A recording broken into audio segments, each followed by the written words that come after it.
Welcome my Saninet family. Once again, this is Renu Shukla with one more amazing topic, arithmetic progression.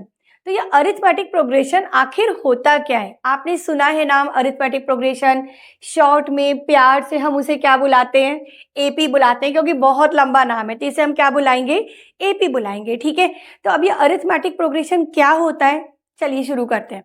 तो सबसे पहले तो यहाँ पर आपको कुछ नंबर्स लिखे हुए दिख रहे हैं, देखिए 3, 7, 11, 15, 19।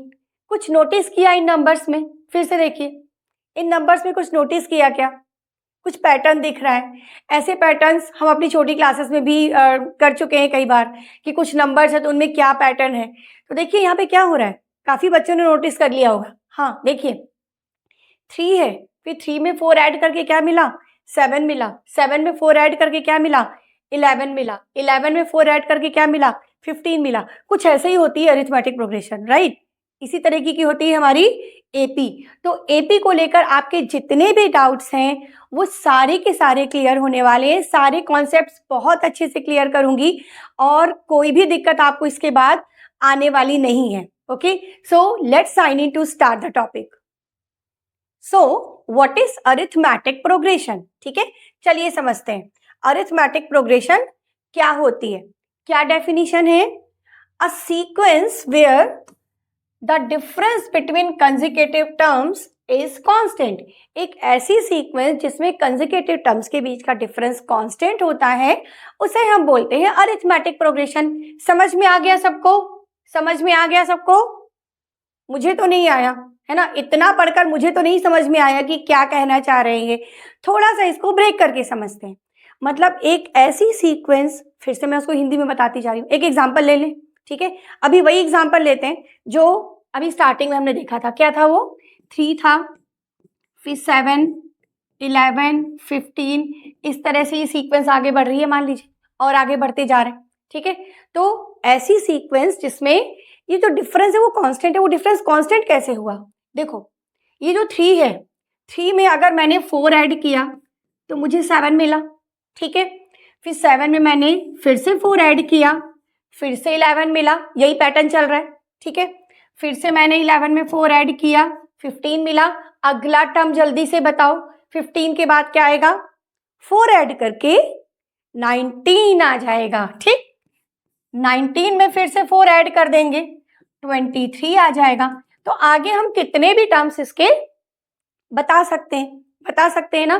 तो अगर मैं ये कहूं, ये बजाय ये कहने के कि मैंने 3 में 4 ऐड किया तो 7 मिला, 7 में 4 ऐड किया 11 मिला, अगर मैं ये कहूं कि 3 और 7 का डिफरेंस 4 है, फिर मैं कहूं 7 और 11 का डिफरेंस 4 है, देन 11 और 15 का डिफरेंस इज ऑल्सो 4, राइट। तो क्या हो रहा है, कोई भी दो कंसेक्यूटिव टर्म्स हम ले रहे हैं, कंसेक्यूटिव मतलब लगातार आने वाले, एक के बाद एक आने वाले, तो उनका जो डिफरेंस है वो सेम चल रहा है। और वो डिफरेंस क्या है? यस, वो ये डिफरेंस वही है जो टर्म ऐड करते हुए हम आगे बढ़ रहे थे, ठीक है। तो ये difference through out the sequence same चल रहा है, कोई चेंज नहीं हो रहा है, तो उसे मैंने क्या बोल दिया? अरिथमेटिक प्रोग्रेशन, ठीक है। अब समझ में आ गया? मतलब कोई भी दो कंसेक्यूटिव टर्म्स हैं उनका डिफरेंस सेम चलना चाहिए, तो वो कहलाती है अरिथमेटिक प्रोग्रेशन, ठीक। अब समझ में आ गया होगा। चलिए अब इसकी प्रॉपर डेफिनेशन देख लेते हैं। डेफिनेशन क्या है? एन अरिथमेटिक प्रोग्रेशन, जिसे हमको प्यार से क्या बुलाना है? एपी, ठीक है। An arithmetic progression means AP is a sequence of numbers. किसका सीक्वेंस है? नंबर्स का सीक्वेंस है। In which the difference between any two consecutive terms is always the same, ठीक है। अब ये जो डिफरेंस सेम चल रहा है, अगर ये इतना इम्पॉर्टेंट है कि मतलब उसी पर सब कुछ बेस होने वाला है, उसी ने डिसाइड किया है ना कि ये अरिथमेटिक प्रोग्रेशन है, तो उस नंबर को, उस कांस्टेंट टर्म को एक नाम देना तो बनता है। क्या नाम दे दें? नाम हमने उसे दिया कॉमन डिफरेंस। जैसा वो है वैसा ही नाम उसे दे दिया। क्या नाम दे दिया? कॉमन डिफरेंस, ठीक है। तो कॉमन डिफरेंस समझ में आ गया? वो जो सेम डिफरेंस था उसी को मैंने कॉमन डिफरेंस बोल दिया। एक एग्जांपल देख लीजिए, 2 4 6 8 10, बहुत इजी एग्जाम्पल। ये जो चल रही है ये एपी है। क्यों एपी है? क्योंकि 2 ऐड करते हुए हम आगे बढ़ रहे हैं, ठीक है। Increases by 2, so here common difference is 2, ठीक। यहाँ पर एक पॉइंट टू बी नोटेड ये है, जहाँ पर ज्यादातर बच्चे गलती करते हैं, ये भी मैं बीच बीच में बताती जाऊंगी, ये कौन सी मिस्टेक्स आप कर सकते हैं जिसे आप अवॉइड करेंगे। अब यहाँ पर कॉमन डिफरेंस निकालते समय जो मोस्ट कॉमन मिस्टेक है, most common mistake in common difference, right, वो क्या है? देखिए, हमारी जो सीक्वेंस थी ये 2, कोई दूसरा कलर ले लेती हूँ, हाँ, सीक्वेंस थी हमारी ये वाली 2 4 6 8 10। अब हमें मैथ्स आती है तो हमें इतना तो पता है कि हम 2 - 4 करें तो हमें अलग आंसर मिलेगा, हम 4 - 2 करें तो अलग है और 2 - 4 अलग है ना। अब यहाँ अगर मैंने 4 - 2 किया तो 2 मिला, अगर मैंने 2 - 4 किया तो -2 मिला। तो ये जो -2 वाला पार्ट है ये सही नहीं है। सही कौन सा है? ये वाला 4 - 2 वाला। मतलब हमेशा हमें second term minus first term करना है, आगे वाले टर्म से पीछे वाला टर्म माइनस करना है, ना कि पीछे वाले टर्म से आगे वाला टर्म, वरना साइन की गलती हो जाएगी, ठीक है। कभी कभी हमको ये जो सीक्वेंस है ये ऐसे भी दी हो सकती है कि मान लीजिए एक नंबर है 4, ठीक है, उसके बाद है 2, 4 के बाद 2 है, 2 के बाद क्या हो जाएगा? 0 हो जाएगा। इस तरह से ये आगे बढ़ रही है, मतलब क्या हो रहा है? 2 कम कर करके आगे बढ़ रहे हैं, ठीक है। अब अगर इसमें हमने क्या किया, 4 - 2 कर दिया तो रॉन्ग हो जाएगा, है ना। तो हम इसमें कॉमन डिफरेंस निकालने के लिए क्या करेंगे? 4 - 2 नहीं करेंगे, हम क्या करेंगे? 2 - 4। यहाँ पर जो कॉमन डिफरेंस है वो क्या आ रहा है? -2 आ रहा है। तो प्लीज हमेशा हमेशा इस बात का ध्यान रखिए कि second term minus first term करना है, ना कि first term minus second term. तो कॉमन डिफरेंस निकालने में मिस्टेक नहीं होगी अब, ठीक है। एपी क्या है समझ में आ गया? फाइन, आगे बढ़ सकते हैं, आगे बढ़ सकते हैं, चलिए आगे बढ़ते हैं। तो ये है आपकी एपी के फॉर्मूले की लिस्ट, वो फॉर्मूले जो हम पूरे चैप्टर में यूज करने वाले हैं। सारे मेन फॉर्मूले यहाँ पर हैं। कौन कौन से हैं? चलिए देखिए, सबसे पहला जो फॉर्मूला है वो है nth टर्म का फॉर्मूला। कौन सा फॉर्मूला है? nth टर्म का। अभी समझ में नहीं आएगा, चिंता मत करिए, सारे फॉर्मूले मैं डिटेल में अभी एक्सप्लेन करूंगी। अभी तो बस केवल मैंने बता दिया कि कौन कौन से फॉर्मूले मेन चैप्टर के हैं, ताकि आप एक जगह नोट डाउन कर सको, ठीक है, और उनको अप्लाई कर सकें। तो पहला फॉर्मूला है nth टर्म का, an = a + n - 1d, ठीक है। यहाँ a क्या है? First term. फर्स्ट टर्म तो समझ गए होंगे, जहां से एपी की शुरुआत हो रही है, जो सबसे पहला टर्म है। जैसे अगर मैं लिखूं 2 4 6 8 एंड सो ऑन, तो यहाँ पर a क्या हो जाएगा? 2 हो जाएगा। कॉमन डिफरेंस, सारे बच्चे बोलेंगे कॉमन डिफरेंस भी यहाँ पर 2 है, क्योंकि 4 - 2 करेंगे तो क्या आएगा? 2 आएगा। तो इस वाली एपी में इस वाली एपी में ए रहने वाला है 2, और डी भी होगा यहाँ पर 2। इसको लेकर कोई भी टेंशन की बात नहीं कि ए और डी सेम है, हो जाता है कभी कभी, डिपेंड करता है ना कैसा हमको सीक्वेंस दे रखा है, ठीक है। दूसरा फॉर्मूला है सम ऑफ nth टर्म्स, ठीक है। Sn = n/2 2a + n - 1d। यहाँ पर n का मतलब है हम कितने टर्म्स का सम निकालेंगे। डिटेल्स बस अभी आएंगे थोड़ी देर में, अभी केवल नोट करते चलिए, ठीक है। फिर सम का एक और फॉर्मूला है, सम का एक दूसरा फॉर्मूला है यूजिंग लास्ट टर्म। कभी कभी क्या होता है, एपी में हमको लास्ट टर्म पता होता है। अभी मैंने बोला था ना, अभी मैंने जो एपी लिखी थी, हमें नहीं पता एपी कहाँ तक जा रही है। बस मान लीजिए कि अगर क्वेश्चन में दे रखा है कि एपी कहाँ तक जा रही है, you know the last term, तब आप कौन सा फॉर्मूला यूज करेंगे? ये वाला, n/2 a + l। फॉर्मूले नोट करते चलिए, ठीक है। फिर उसके बाद अब लास्ट टर्म है तो लास्ट टर्म का भी फॉर्मूला देख लेते हैं। लास्ट टर्म का formula L = a + n - 1d। अब ये nth टर्म का फॉर्मूला और लास्ट टर्म का फॉर्मूला सेम है। क्यों सेम है अभी बताऊंगी, ठीक है, बट अभी नोट कर लीजिए, ठीक है। आगे बढ़ जाएं, आगे बढ़ जाएं, नोट कर लीजिए, इसे नोट कर लीजिए, स्क्रीनशॉट ले लीजिए, जो भी आपके लिए सूटेबल हो, ठीक।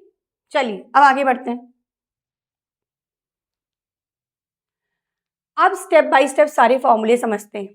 सबसे पहला कौन सा है, nth टर्म फॉर्मूला। तो पहले तो मैं बता दूं इस फॉर्मूले की ज़रूरत हमें क्यों है।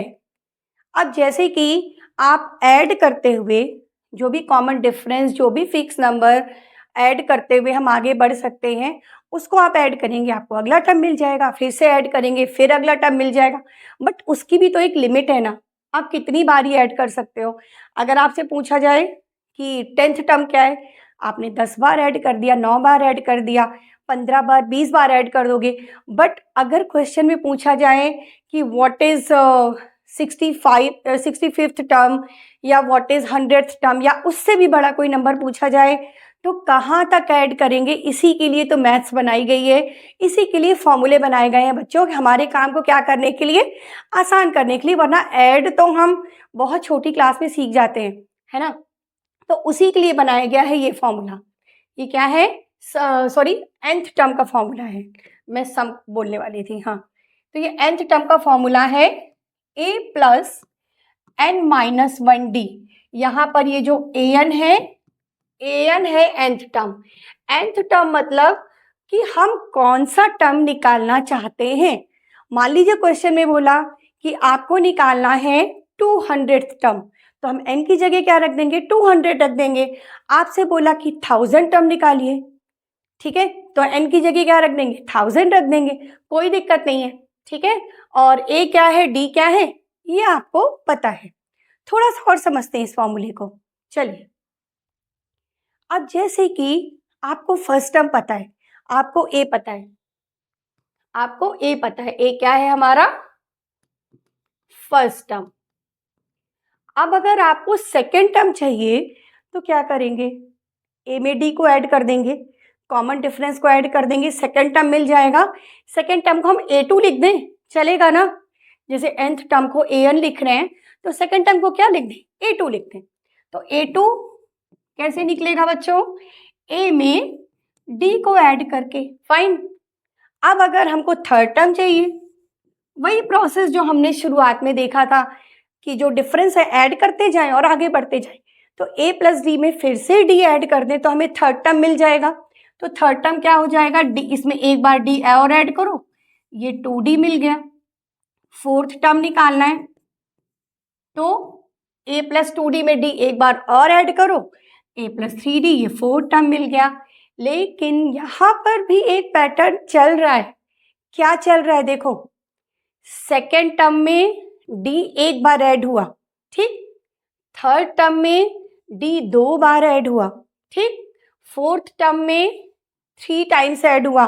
तो अगर हमें nth टर्म निकालना है तो d कितनी बार ऐड होगा, एक नंबर पीछे चल रहा है ना, यहाँ 4 है तो यहाँ 3 है, यहाँ 3 है तो यहाँ 2 है, अगर n है तो n-1 होगा। वहीं से बना हमारा ये वाला फॉर्मूला, ठीक है। समझ में आ गया ना कि कैसे बनाइए। तो हमको कैसे बनाइए, हमको हर बार एक्सप्लेन करने की ज़रूरत नहीं है, फॉर्मूला बन जाता है, वो हमारे लिए केवल इजी कर देता है काम को। डायरेक्ट आपको फॉर्मूला पुट करना है, जो टर्म निकालना है n की जगह रखो और निकालो, ठीक। एक एग्जाम्पल भी गिवन है, देखिए 3, 7, 11, 15, वही वाला एग्जाम्पल।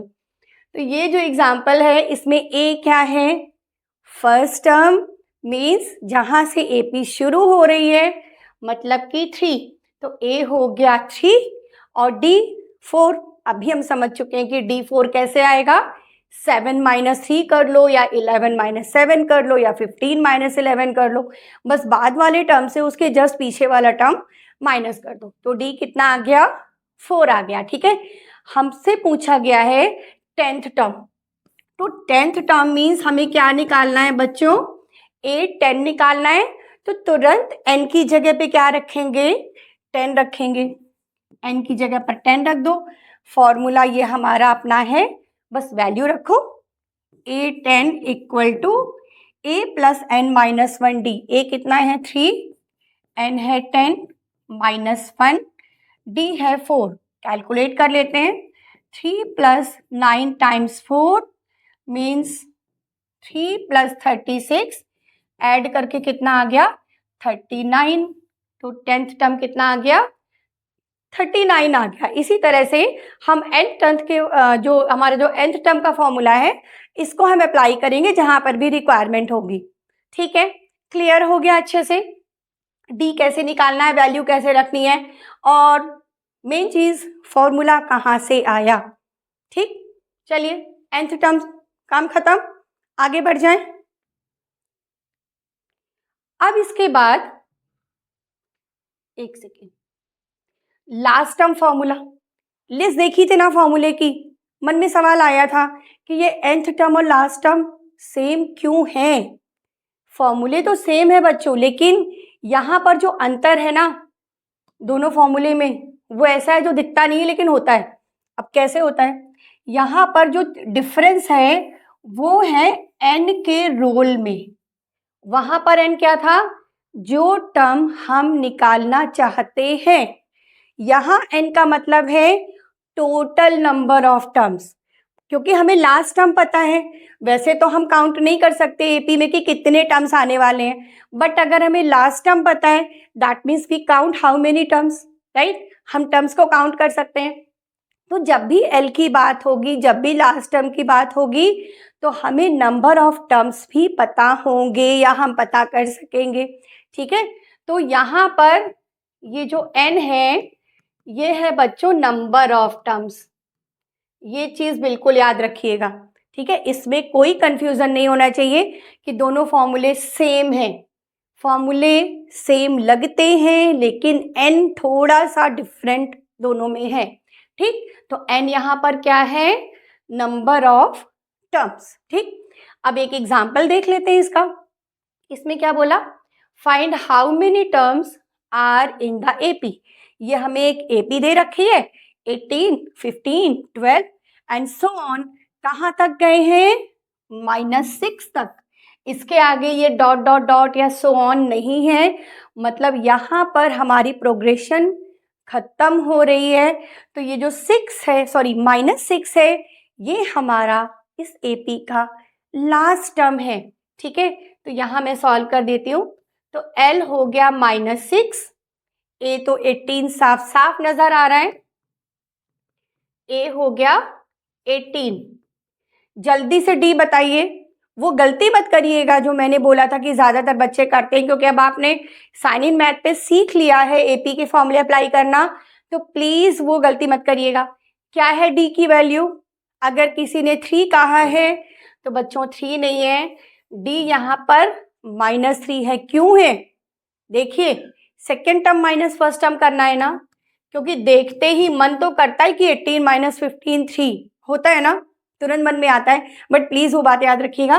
15 - 18 तो D कितना आ गया, -3 आ गया। अब D -3 आ गया, हमें निकालना है n। फटाफट फॉर्मूले में वैल्यू रखते हैं, L = A + n - 1D। L की जगह क्या रखेंगे, -6, A की जगह 18, एन हमें निकालना है हाउ मेनी टर्म्स। जब भी कहेंगे तो हमें क्या निकालना होगा, n। ठीक है, तो -6 = 18 + n - 1 और d की जगह पर -3। चलिए अब इसे सॉल्व करते हैं। ठीक है, सॉल्व कैसे करेंगे, इस 18 को हमने इधर ट्रांसफर किया तो नेगेटिव हो जाएगा। -6 - 18 = n - 1 × -3। ठीक है, -6 - 18 कितना हो गया, -24। 18 और 6 24, नेगेटिव है तो नेगेटिव आएगा। ठीक है, n - 1 × -3। अच्छा, आपने देखा मैं -3 का ब्रैकेट में मल्टीप्लाई नहीं कर रही हूँ, जबकि ये मल्टीप्लाई होना चाहिए। मल्टीप्लाई क्यों नहीं करें, उसके लिए भी एक रीजन है। थोड़ा सा कैलकुलेशन को इजी बनाने के लिए ये बातें आप नोटिस करते चलिएगा कि कहाँ कहाँ कैसे कैसे कैलकुलेशंस करके हम अपना थोड़ा थोड़ा टाइम सेव कर सकते हैं। हम इस -3 को -24 के साथ डिवाइड में ले जाएंगे। -3 -24 के साथ जाएगा तो इसे क्या करेगा, डिवाइड करेगा ना, तो इसे डिवाइड करेगा तो नंबर थोड़ा और छोटा हो जाएगा, तो इसीलिए मल्टीप्लाई नहीं कर रहे हैं। अदरवाइज हम मल्टीप्लाई करके भी सॉल्व करेंगे तो आंसर पर कोई फर्क नहीं पड़ेगा। ठीक है, तो -24 अपॉन -3 इक्वल टू n-1। थोड़ा सा रह गया, एक स्टेप पे यहाँ कर देती हूँ। अब -24 और -3 को डिवाइड करेंगे तो 8, दो नेगेटिव्स को डिवाइड करके क्या आएगा, पॉजिटिव आएगा। ठीक है, इक्वल टू n-1। तो n की वैल्यू कितनी आ गई, 8 + 1 मीन्स 9। तो n इक्वल टू कितना आ गया, 9 आ गया। इस तरह से हम नंबर ऑफ टर्म्स निकाल सकते हैं। ठीक है, तो यहाँ पर कितने टर्म्स थे, 9 टर्म्स थे। मीन्स ये प्रोसेस हम 9 टाइम्स करेंगे तो हमें क्या मिलेगा, -6 मिलेगा। समझ में आ गया n की वैल्यू निकालना। ऐसा ही कई बार nth टर्म वाले फॉर्मूले में भी होता है बच्चों। क्या होता है कि हमें कोई ना कोई टर्म पूछते हैं, दिया होता है और हमसे पूछा जाता है विच टर्म इट, है ना, विच टर्म। जब भी कहें विच टर्म, कौन सा टर्म, कौन सा टर्म मतलब n निकालना है, वहां भी बच्चे गलती करते हैं। जब भी विच टर्म बोलते हैं तो बच्चे उसको n की जगह पर रख देते हैं, लेकिन जब भी कहेंगे विच टर्म, ये बात याद रखिएगा, जब भी बोला गया विच टर्म, कौन सा टर्म, ऐसा पूछा गया क्वेश्चन में, मतलब they are asking for n। ठीक है, वहां पर आपको n निकालना होगा। तो ये लास्ट टर्म के फॉर्मूले का एप्लीकेशन और लास्ट टर्म का जो थोड़ा डिफरेंट था वो nth टर्म से वो क्लियर हो गया कि n को कैसे यहाँ पर यूज करेंगे। ठीक है, तो अब देखते हैं formula some of n terms का। सम ऑफ n टर्म्स मतलब कुछ पर्टिकुलर नंबर ऑफ टर्म्स हमें दिए होंगे, हमें उनका सम चाहिए, हमें उन्हें ऐड करना है। तो हमें ऐसा कुछ नहीं करना है कि हम सारे टर्म्स निकालें और उन्हें ऐड करें, फॉर्मूले हमारे लिए बनाए गए हैं। ठीक है, तो सम ऑफ n टर्म्स के फॉर्मूले हमारे पास दो हैं बच्चों। कौन कौन से हैं, फर्स्ट वाला है Sn equal to n/2 2a + n-1d। ठीक है, यहाँ पर आपको अगर सम ऑफ n टर्म्स पूछा गया होगा तो आपको पता होगा कितने टर्म्स का सम निकालना है, तो वो तो आप रख दोगे n की जगह। n मीन्स कितने टर्म्स आप ले रहे हो। ठीक है, कितने टर्म्स का सम आपको निकालना है। ठीक है, a का मतलब पता है आपको, फर्स्ट टर्म। ठीक है, और d तो सबसे पहले जान चुके हैं, कॉमन डिफरेंस। d है कॉमन डिफरेंस। तो ये है हमारा सम ऑफ n टर्म्स निकालने के लिए फॉर्मूला। मान लीजिए आपको 15 टर्म्स का सम निकालना है, n की जगह 15 रख दीजिए। आपको 50 टर्म्स का सम निकालना है, आप n की जगह 50 रख दीजिए, जो भी दिया गया। ठीक है, अब सम ऑफ n टर्म का एक और ये छोटा सा फॉर्मूला दिया गया है। ये फॉर्मूला क्या है, इसे कब यूज करेंगे, ये दिया है n/2a + l। क्या दिया है, n/2a + l। तो यहाँ पर ये जो a + l है ये हम तभी तो यूज कर सकते हैं ना जब हमको लास्ट टर्म पता हो। ठीक है, तो ये हम तब यूज करेंगे when we know last term. जब हमें लास्ट टर्म पता है तब हम ये वाला फॉर्मूला अप्लाई कर देंगे, n/2a + l। ठीक है, समझ में आ गया। अच्छा, एक बात और बताऊं, यहाँ पर ये वाला फॉर्मूला और ये वाला फॉर्मूला ये दोनों भी सेम है। कैसे सेम है, बहुत इंटरेस्टिंग है, चलिए देखते हैं। इस वाले फॉर्मूले में Sn इक्वल टू n/2, ये जो 2a है, अगर हम इसे a + a लिख दें तो क्या दिक्कत है, कोई दिक्कत नहीं है, a + a तो 2a ही होगा। ठीक है, तो इसे हमने लिख दिया a + a + n-1d। अब यहाँ पर फिर से हुआ एक मैजिक। क्या मैजिक हुआ, इतना पार्ट देखिए ध्यान से, a + n-1d। अरे ये वही तो है nth टर्म का फॉर्मूला और ये वही है हमारे लास्ट टर्म का फॉर्मूला। तो इसकी जगह अगर हम l रख दें तो भी कोई दिक्कत नहीं होनी चाहिए। चलो इसकी जगह l रख देते हैं, तो ये क्या हो गया, Sn equal to n/2 a + l। वही तो मिल गया, है ना। तो घूम फिर के चीजें हैं तो वही, इससे ये मिल सकता है, इससे ये मिल सकता है, बट आपको डायरेक्टली अगर लास्ट टर्म पता है तो इसको अप्लाई कर देते हैं तो हमारा थोड़ा सा टाइम बच जाता है। क्लियर हो गया, तो ये दोनों फॉर्मूले भी याद रखिएगा सम ऑफ n टर्म्स के। ठीक, तो फॉर्मूले ऑलमोस्ट जो मेन थे वो हमने डिस्कस कर लिए। एक पॉइंट थोड़ा सा रह गया है, वो मैं और बता देती हूँ, उसकी भी ज़रूरत हमें कभी कभी पड़ जाती है। देखिए, अगर एपी में हमें कोई 3 टर्म्स दिए हैं, ये नोट कर लिया सबने, ये नोट कर लिया, देख लीजिए एक बार, इसे इरेज कर दूं, ठीक है। एक चीज़ और बता देती हूँ, चलो। अगर एपी में हमें कोई 3 टर्म्स दिए हैं तो उनमें भी एक बड़ा इंटरेस्टिंग रिलेशन होता है। देखिए क्या होता है, अगर कोई 3 टर्म्स हैं ए बी और सी, 3 टर्म्स मैंने लिए ए बी और सी जो कि है एपी में, ए बी सी है हमारे एपी में, ठीक। तो ए बी सी एपी में है। जब भी कोई 3 टर्म्स एपी में हो तो एक चीज हमेशा याद रखो, 3 4 कितने भी हो, ये डिफरेंस तो सेम चलने वाला है ना, ये डिफरेंस सेम चलने वाला है।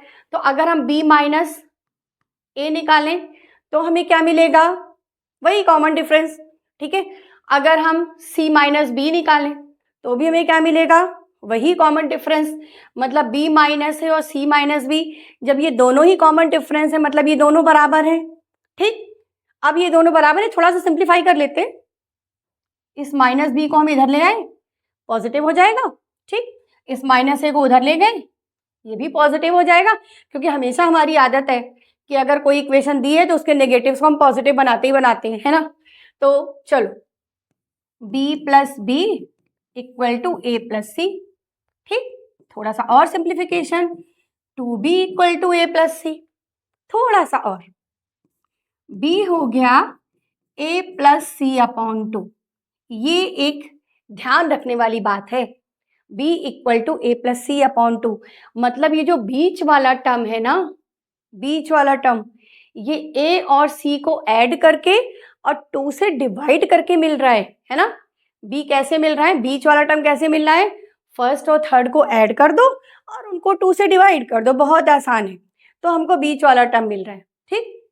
तो ये भी ध्यान रखिएगा, कभी कभी इसकी भी जरूरत हमें पड़ जाती है।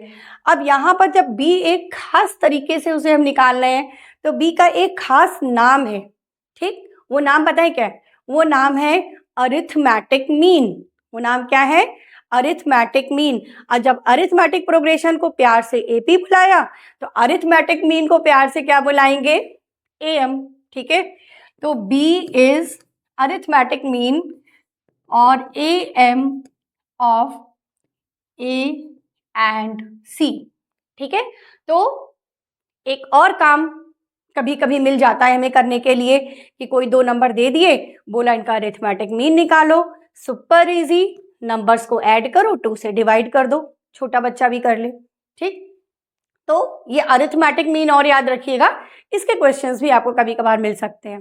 तो समझ में आ गए सारे फॉर्मूले, सारी लिस्ट नोट कर ली थी। अब ये सारी चीजें आपको बहुत अच्छे से ध्यान रखनी है, क्योंकि आने वाले सेशंस में पता है हम क्या करेंगे, आने वाले सेशंस में हम बहुत काम करने जा रहे हैं।